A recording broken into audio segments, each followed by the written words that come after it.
Hello everyone and welcome back to Gran Turismo 7.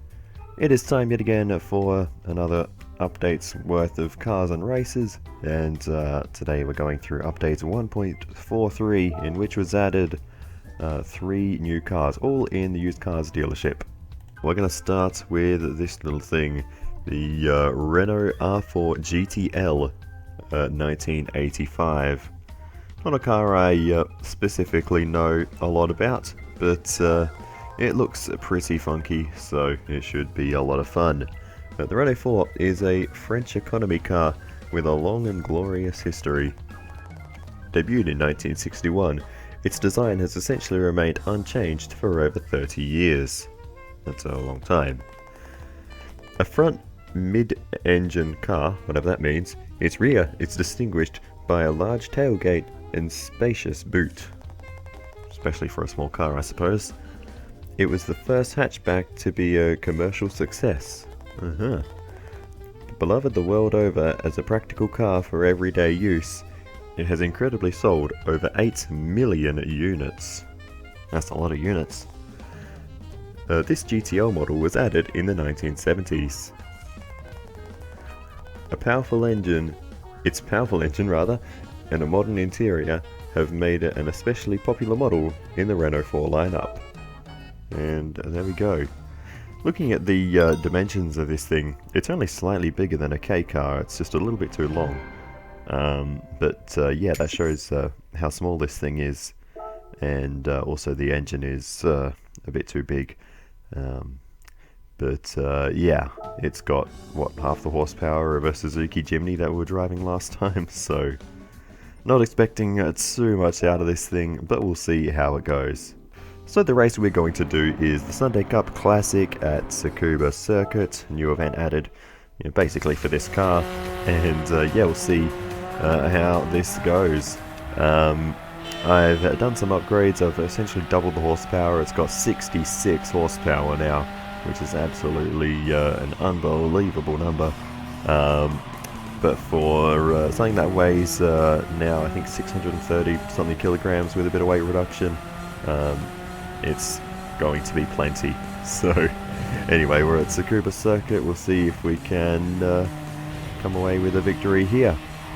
Making a few overtakes quite early on a couple of buses, and we've moved our way up into 9th position so far. But yeah, this is going to be kind of interesting to see how this goes. We seem to have pretty good straight line speed. The thing is, we didn't hit its top speed there. I'm a bit worried on this, well, long in quotes, back straight that we have here at Tsukuba.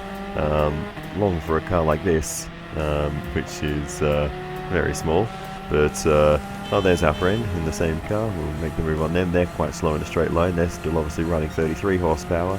But no, we didn't hit our top speed, and we're almost flat into this long right-hander as the Citroen almost loses in front of us there. We'll see if we can make the move around the outside as we head up towards turn 1.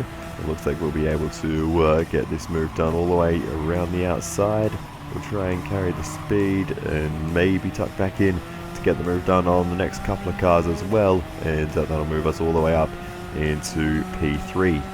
We'll move on to the final corner once again, and we are closing into 2nd position, the Alfa Romeo there. Remember when that thing was added as well. I think we did a race at Monza in that car, which I quite enjoyed. We're drag racing along the straight. Looks like they've actually got a bit more speed in a straight line, but this thing is as light as about 8,000 feathers, and we get through. Just a Volkswagen Golf ahead of us now in the race lead, and we'll make that move pretty easily, and that should just about seal the deal for us. So as we move on out of the final corner, that'll be race victory here at Tsukuba. And yeah, gotta say, really do like this car. It's quite fun to drive, and yeah, I always like these sort of lightweight, low-powered things. I always think they are pretty cool.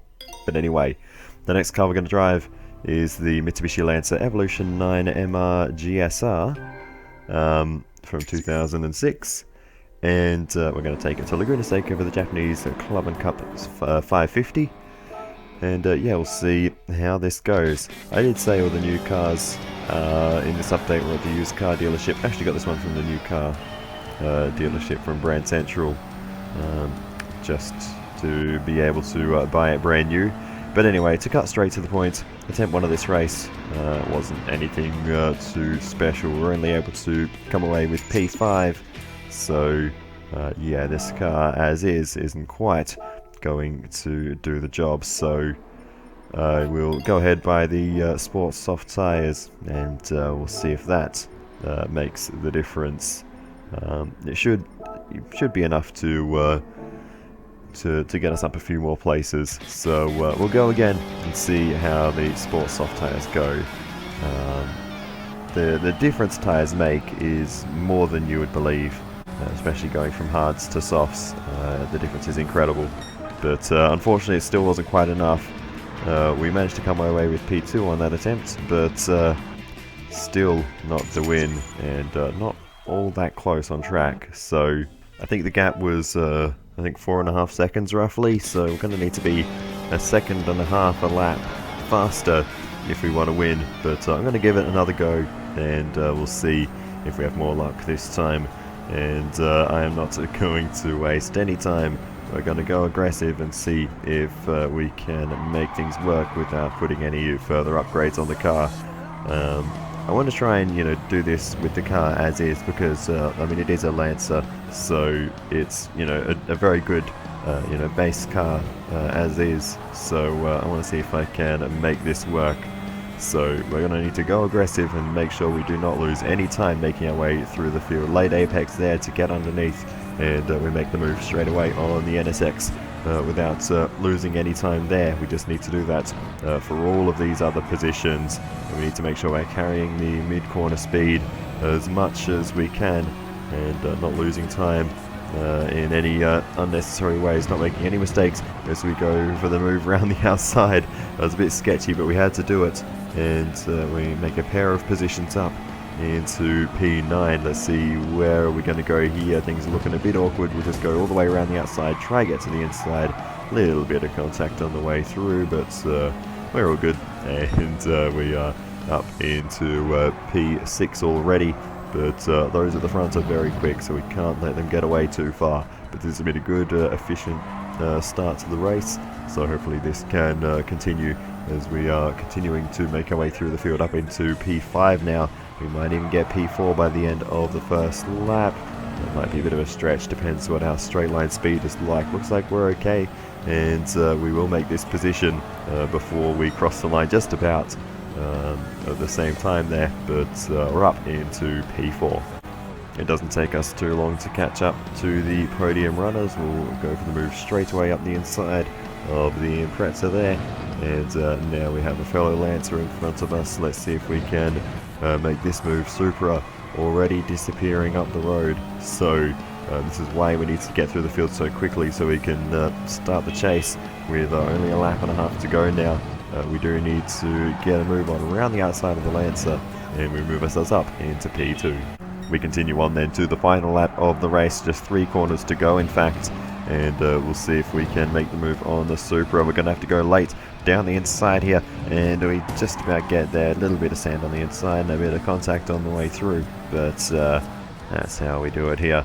And we'll bring it around the final corner. I'm a little bit worried because I think they might be quick in a straight line, but I think we'll be fine. We're well clear, so we'll bring it to the line, and that is a race victory here. And yeah, that was a little bit of a trickier one, but with the Sport Soft tyres and a bit of aggressive driving, we're able to get through. Could have easily done a few more upgrades on the car and made that easier on ourselves, but yeah, I wanted to do it with the standard car. But anyway, 4-star roulette ticket for our daily marathon, so let's go check that out. So here we go. 4 stars, what are our options? The big million is there. We'd be very lucky to get that. Oh my goodness, we actually got it. Oh, that's hilarious. That is, well, I won't say 1 in a million, but pretty rare. especially from a 4-star ticket. Nice. Well, the next car we're going to get is the Audi TTS Coupé, and again this car is also available from Brand Central, so that's where we got it, just to get a brand new one. And of course that means we can choose the colour as well if we get it from Brand Central. But anyway,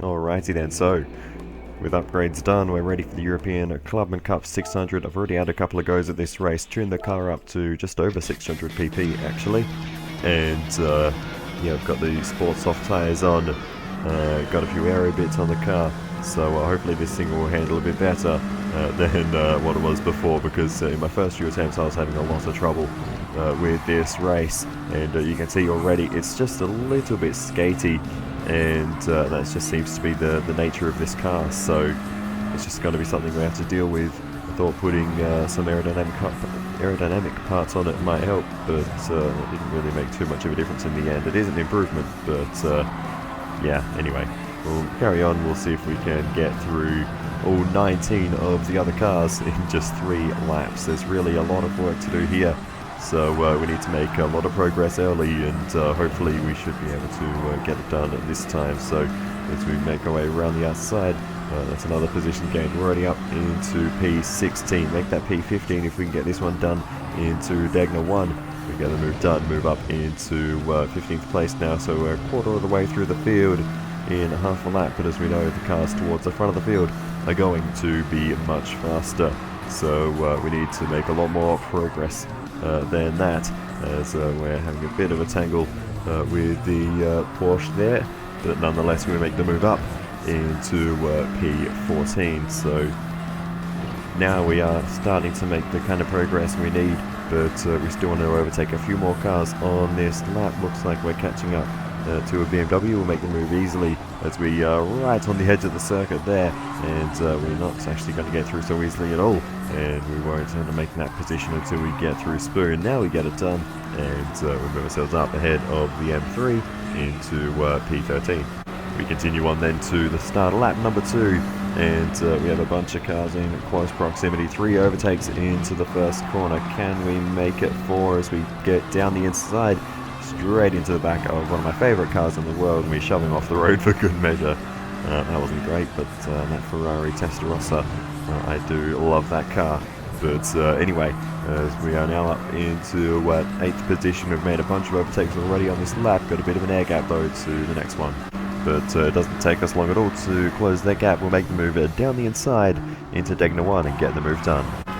As we continue on then to the back straight, we'll make an easy move there up into P6, so we need to overtake 5 cars on the final lap.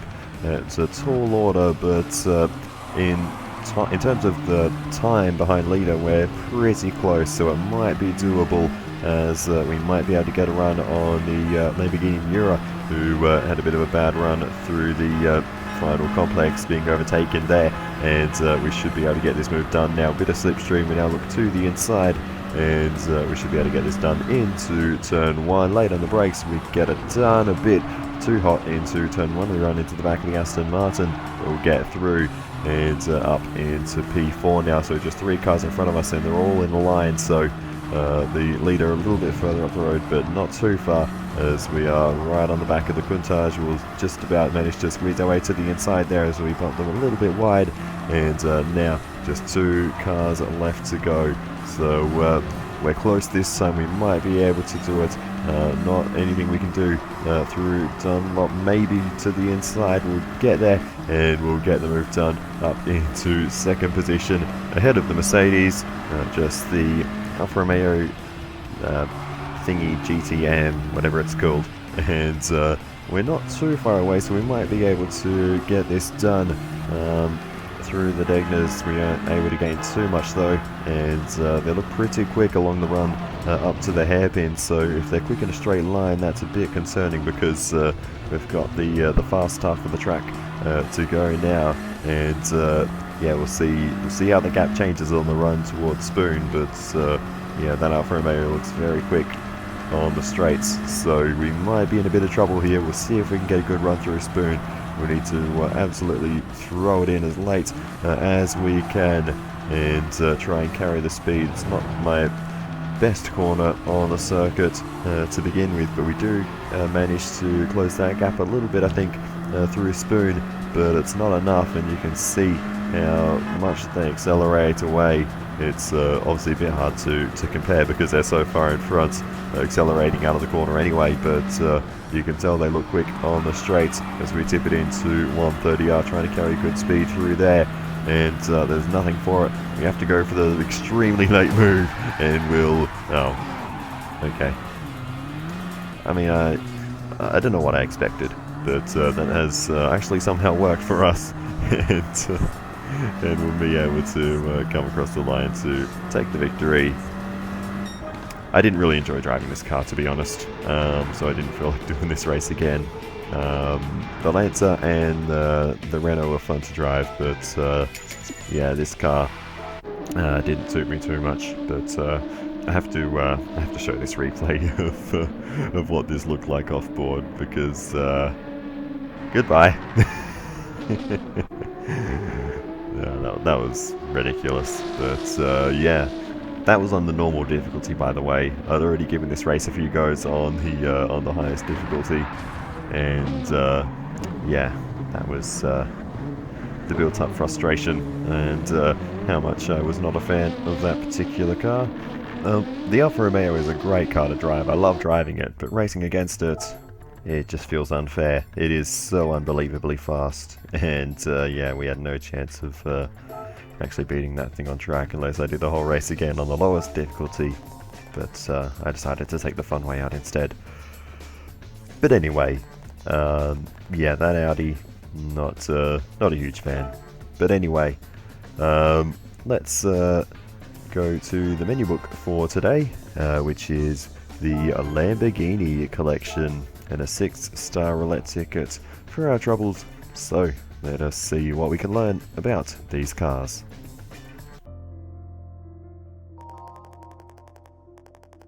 Supercars are a special breed of road-going car representing the epitome of speed and beauty. In the history of supercars, Italy's Lamborghini brand has a near-mythic status.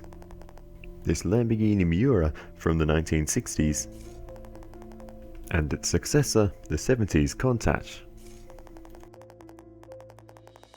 were penned by a young Marcello Gandini at Berton and were like nothing anyone had seen before. With its V12 mounted midship and its race car construction, it had heads turning the world over. For more than half a century now, its legendary status as a collector's item has remained unshaken. Established in 1963, Lamborghini began building exceptional cars straight out of the gate. This was no doubt thanks to founder Ferruccio Lamborghini's passion for automotive design. Born to great farmers, Ferruccio started his career in agricultural manufacturing and quickly established himself as a successful entrepreneur. An avid sports car enthusiast, he was particularly inspired by his compatriots at Ferrari to one day build cars of his own. Guided by passion, Ferruccio assembled the best engineers, designers, and test drivers to pursue his dream, giving birth to a slew of legendary cars that are spoken of with reverence to this day. The midship V12 style, first seen in the Miura, and the Countach advanced design and functionality, can be seen in later models like the Diablo and Murcielago, as well as in this Aventador. This wonderful collection is a true testament to the vision and passion of Ferruccio Lamborghini.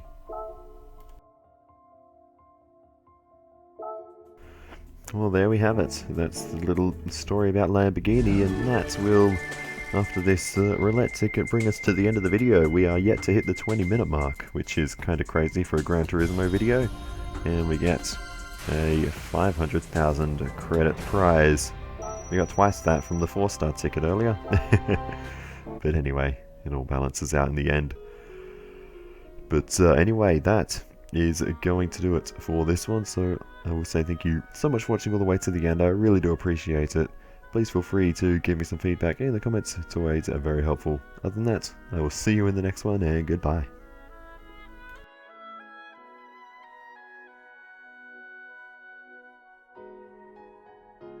Meow.